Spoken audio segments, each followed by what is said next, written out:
प्रस्तुत है the Lucknow post से समाचार वॉइस।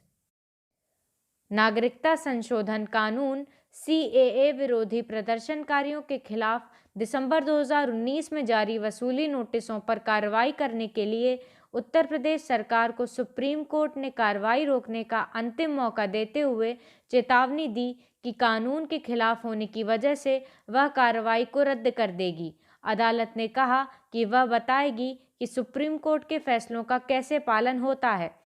जस्टिस डीवाई चंद्रचूड़ और जस्टिस सूर्यकांत की पीठ ने कहा कि दिसंबर 2019 में शुरू की गई इस प्रकार की कार्रवाई सुप्रीम कोर्ट द्वारा निर्धारित कानून के विरुद्ध थी और उसे कायम नहीं रखा जा सकता।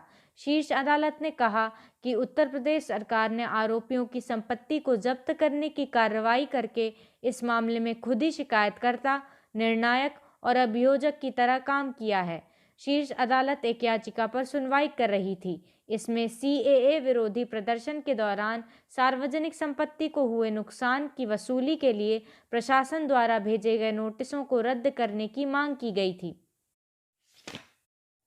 केंद्र सरकार ने यह स्पष्ट किया है कि रद्द किए गए तीनों कृषि कानून भविष्य में लागू नहीं होंगे।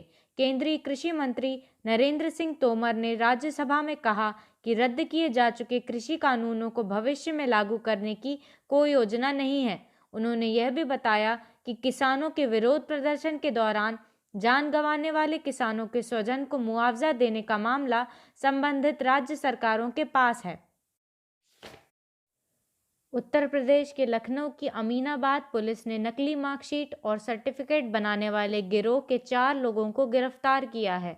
आरोपियों के पास से बड़ी मात्रा में झूठे दस्तावेज बरामद किए गए हैं। डीसीपी के मुताबिक गिरोह 15 से 20 साल से फर्जीवाड़ा कर रहा था। इस गिरोह ने सैकड़ों लोगों को झूठे दस्तावेज बेचे हैं। पुलिस का कहना है कि बरामद दस्तावेज जब्त कर लिए गए हैं। आरोपियों ने किन किन लोगों को झूठी मार्कशीट बेची हैं, इसका ब्यौरा निकाला जा रहा है। झूठे सर्टिफिकेट बनाने वाले लोगों को भी चिन्हित कर कार्रवाई की जाएगी। पाकिस्तानी सुरक्षा बलों ने बलूचिस्तान में छात्रों और सामाजिक कार्यकर्ताओं समेत कई नागरिकों का अपहरण किया है। बलूचिस्तान मानवाधिकार परिषद ने यह जानकारी दी है। फरवरी में शुरू के 10 दिन के भीतर पाकिस्तानी सुरक्षा बलों ने कम से कम 34 नागरिकों का अपहरण किया है। एक की हत्या कर दी गई है और अन्य 30 लोग कहाँ हैं और उनका क्या हुआ, इसकी जानकारी अभी तक नहीं मिल पाई है। बलूचिस्तान में सुरक्षा बलों पर हुए बड़े हमलों के बाद लोगों का अपहरण किया गया है।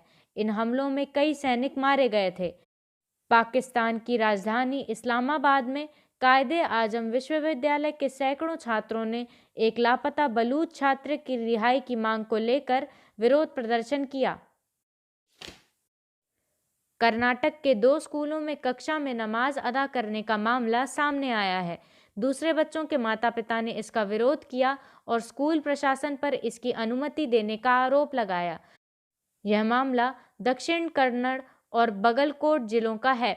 दक्षिण कन्नड़ जिले के एक सरकारी प्राइमरी स्कूल में कक्षा में कुछ छात्र नमाज अदा कर रहे थे।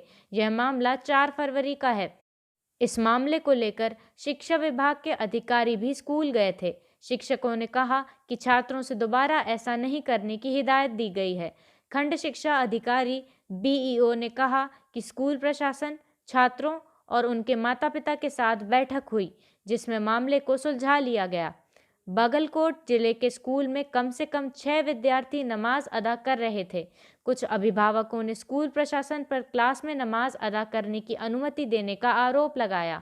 स्कूल की प्रिंसिपल ने विद्यार्थियों से कहा है कि स्कूल परिसर में नमाज अदा न करें। इलाहाबाद हाई कोर्ट की लखनऊ खंडपीठ से लखीमपुर खीरी हिंसा मामले में जमानत मिलने के बाद भी केंद्रीय गृह राज्य मंत्री अजय मिश्र टेनी के बेटे व आरोपी आशीष मिश्र की रिहाई फंस गई है। इसके चलते आशीष मिश्र की तरफ से कोर्ट में एक सुधार अर्जी डालकर आदेश में धाराओं संबंधी त्रुटि दुरुस्त करने की मांग की गई है। अर्जी पर अगले सप्ताह सुनवाई संभव है। जस्टिस राजीव सिंह की एकल पीठ ने केस की मेरिट पर विचार करते हुए लखीमपुर खीरी हिंसा मामले में आरोपी आशीष मिश्र को जमानत दे दी थी। जमानत आदेश में आईपीसी की कुछ धाराओं का उल्लेख है, लेकिन अन्य 2 धाराओं का उल्लेख नहीं है। आशीष की ओर से सुधार अर्जी पेश कर कहा गया है कि आईपीसी की धारा 302 व 120 का उल्लेख जमानत आदेश में होना चाहिए था, क्योंकि कोर्ट ने जमानत अर्जी सभी धाराओं के अपराध को ध्यान में रखते हुए सुना था और फिर आदेश पारित किया था, लेकिन इन 2 धाराओं का जिक्र उसमें नहीं है। इनके बिना आशीष मिश्र की जेल से रिहाई नहीं होगी। नमस्कार, शुभ रात्रि।